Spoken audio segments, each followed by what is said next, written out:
नमस्कार, मैं जितेंद्र शर्मा।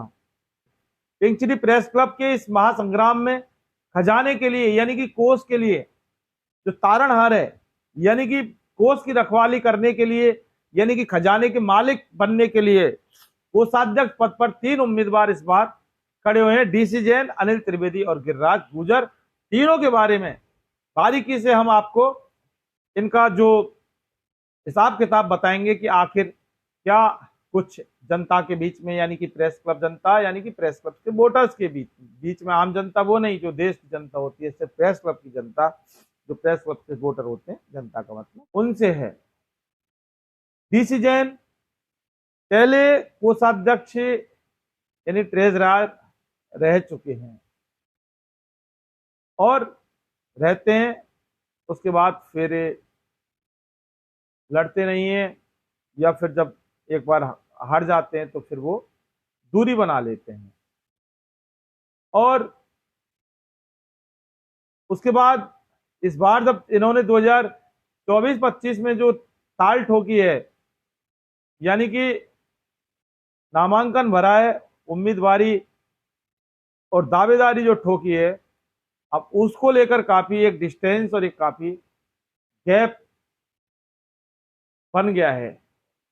और जो गैप बना है वो एक के अलग पहलू है, लेकिन इसके इतर अगर देखा जाए तो फिर मतदाताओं में एक चीज ये सामने आ रही है कि जब भी लड़ते हैं कोषाध्यक्ष पर ही लड़े, हारे या जीते वो एक दूसरी बात है। जीते भी हैं और हारे भी होते हैं, क्योंकि चुनाव में हार जीत दो पहलू होते हैं। और फिर बीच बीच में कई बार ये लड़े नहीं। लेकिन सीधा एक सवाल ये है कि आखिर DC Jain pink city press club में जब चुनाव लड़ते हैं तो कोषाध्यक्ष पद पर ही क्यों लड़ते हैं? ना तो इससे नीचे और ना इससे ऊपर। वर्तमान की हम बात कर रहे हैं, पिछले कुछ सालों की बात कर रहे हैं। तो क्या सिर्फ एक कोषाध्यक्ष पद तक ही इनकी काबिलियत है, इससे ऊपर काबिलियत नहीं है?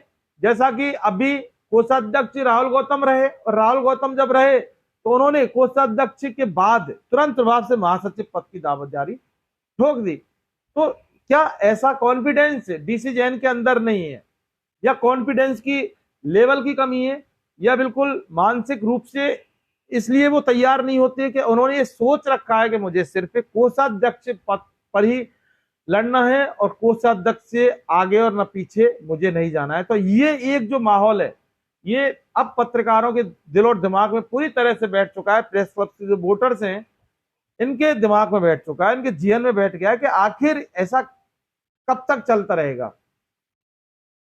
हालांकि लोकतांत्रिक अधिकार है, डीसी जैन को वोट अगर ज्यादा मिलते हैं डीसी जैन जीतेंगे, नो डाउट। लेकिन ये जो संशय की स्थिति बनी हुई है, ये जो वोटर्स के दिमाग में बनी हुई है कि आखिर कोषाध्यक्ष तक ही सीमित क्यों?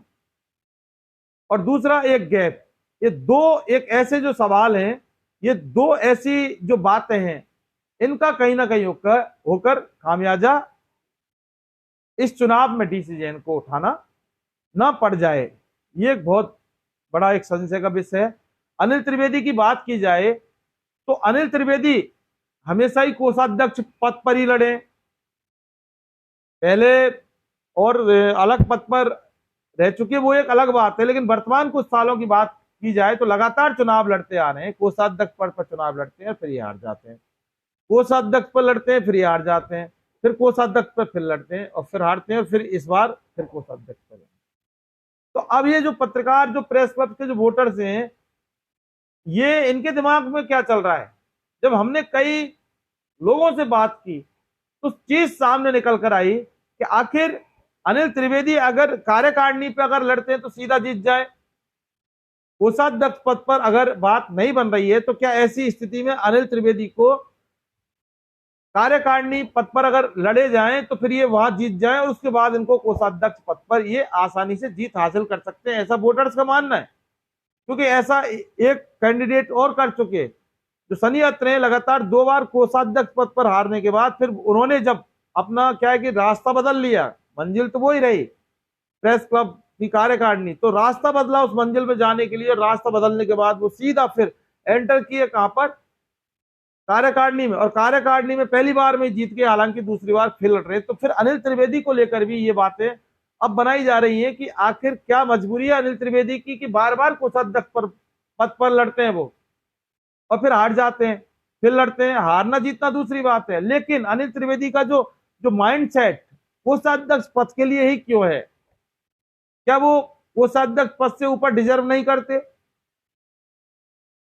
अगर डिजर्व करते हैं तो फिर अगर कोषाध्यक्ष पद के ऊपर उनको लड़ लेना चाहिए, महासचिव पद के लिए लड़ना चाहिए।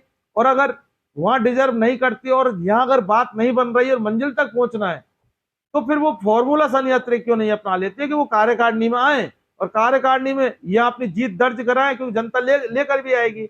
और जब कार्यकारिणी जीत जाए तो उसके बाद फिर वो अपर पोस्ट पर जा सकते हैं, ऐसा है। लेकिन चूंकि अनिल त्रिवेदी हैं, उनका यही सोचना है कि मुझे तो सिर्फ कोषाध्यक्ष यानी कि जो खजाने का जो पद होता है उस पर ही मुझे चुनाव लड़ना है, ना इससे नीचे लड़ना है ना इससे ऊपर लड़ना है। और बाकी बाद में कहां लड़ना होगा ये बहुत बात बताएगा, लेकिन पहले ये तो तय कर लें कि आखिर कोषाध्यक्ष पद पर इनको कब जीत मिलेगी। ये एक अपने आप में बहुत बड़ा सवाल है।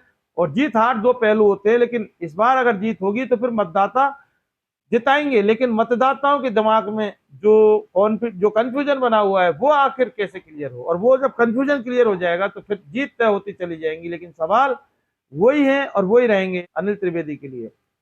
अब तीसरा जो कैंडिडेट है कोषाध्यक्ष पद के लिए वो गिरिराज गुर्जर है। गिरिराज गुर्जर ने कार्यकारिणी पद जीता, उपाध्यक्ष जीता, फिर वो गैप दे देते हैं और गैप देने के बाद फिर जब दूसरे पद पर जीत लड़ते हैं तो वो अपनी जीत दर्ज करा लेते हैं। तो आखिर ऐसा क्या रीजन है कि गिरिराज गुर्जर गैप देने के बाद भी फिर लड़ते हैं, वो जीत जाते हैं? इसका सीधा सीधा जो फॉर्मूला है वो बाद में हम बताएंगे, लेकिन फिलहाल बता देते हैं कि अब इन्होंने यानी कि कार्यकारिणी का टेस्ट चख लिया, उसके बाद उपाध्यक्ष पद का जो स्वाद है पूरी तरह से चख लिया। अब उन्होंने स्टेप बढ़ाया कोषाध्यक्ष, यानी आप देख सकते हैं गिरिराज गुर्जर की जो राजनीति है वो बहुत खतरनाक वाली राजनीति इसको बोल सकते हैं। आराम से कार्यकारिणी में रहे, कार्यकारिणी के बाद उपाध्यक्ष पद पर रहे, और अब उन्होंने दावेदारी ठोकी वो कोषाध्यक्ष पद की ठोकी। और कोषाध्यक्ष पद में अब ये देख लिया गया कि जो दो व्यक्ति हैं डीसी जैन और अनिल त्रिवेदी की जो जिस तरह से जो बातें चल रही हैं और जो वोटर्स के दिमाग में है, गिरिराज गुर्जर इससे कहीं इतर इस मैदान में इनका हिसाब किताब देखने को मिला। क्योंकि अभी इनकी जो पकड़ है वो पूरी तरह से मजबूत मतदाताओं में हो गई, लगातार सक्रिय रहते हैं मतदाताओं के बीच में, साल भर पूरी तरह से अपना एजेंडा बनाते रहते हैं और बातचीत करते रहते हैं और मतदाताओं में काफी विश्वास जमा रखा है। अब इन सारी चीजों का कुल मिलाकर अगर निचोड़ देखा जाए तो इसका फायदा सीधा सीधा गिरिराज गुर्जर को इस बार के चुनाव में 2024-25 के चुनाव में सीधा सीधा फायदा गिरिराज गुर्जर को मिल सकता है। ये वो वक्त बताएगा कि कब मिलेगा, लेकिन जो कोषाध्यक्ष पद की जो पूरी जो कहानी है वो इसी के एंगल के आसपास ही घूमती है कि आखिर दो का किस तरह से नुकसान यहां हो सकता है, यानी दो को उठाना पड़ सकता है। तो इसमें कहीं ना कहीं होकर जो फायदा मिलेगा वो गिरिराज गुर्जर को पूरी तरह से फायदा मिल सकता है, क्योंकि वोटर्स में पकड़ है, वोटर्स में काफी मजबूती है और सक्रिय रहते हैं। और इसके बाद स्टेप बाय स्टेप जो चल रहे हैं ना, इसका सबसे बड़ा फायदा मिल सकता है और वो फायदा लेने वाला कोई और नहीं होगा, वो गिरिराज गुर्जर होंगे कोषाध्यक्ष पद के लिए। बाकी तो जनता जनार्दन ऐसा अंगूठे से वोट डलेगा, पिटारा खुलेगा, जब पिटारा खुलेगा तभी पता लगेगा। बाकी ये तो विश्लेषण है, पत्रकार का विश्लेषण एक विश्लेषण होता है जो वहां वोटर्स के बीच में मतदाताओं के बीच में रह के जो जानकारी जो हासिल की जाती है उसके आधार पर एक डेवलपमेंट एक तैयार किया जाता है। हालांकि हम कोई भविष्य वक्ता या ज्योतिषी नहीं है, और हालांकि भविष्य वक्ता ज्योतिषी भी फेल हो जाते हैं, क्योंकि मतदाताओं का मत जब बंद कमरे में पड़ता है और फिर जब वो खुलता है परिस्थितियां तो उसके बाद ही क्लियर होती हैं। इस बार खजाने का मालिक कौन होगा ये वो वक्त बताएगा जब खजाने का पिटारा खुलेगा। दोस्तों फिलहाल के लिए बस इतना ही। आपने अगर हमारा चैनल सब्सक्राइब नहीं किया है तो कर लें और बेल आइकन घंटी को जरूर दबाएं, जिससे कि आगे आने वाले हमारे वीडियो के नोटिफिकेशन आपको तुरंत मिल सके।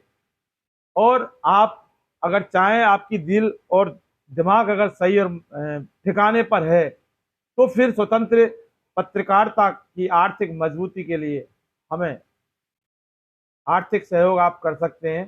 ज़्यादा नहीं तो थोड़ा थोड़ा कर सकते हैं, और करना आपको जरूर चाहिए, क्योंकि ये जनता का चैनल है और आप ही तो जनता हैं। आपके सहयोग से ही हम आपकी बात और मजबूती के साथ उठा सकते हैं। फिलहाल के लिए बस इतना ही। नमस्कार।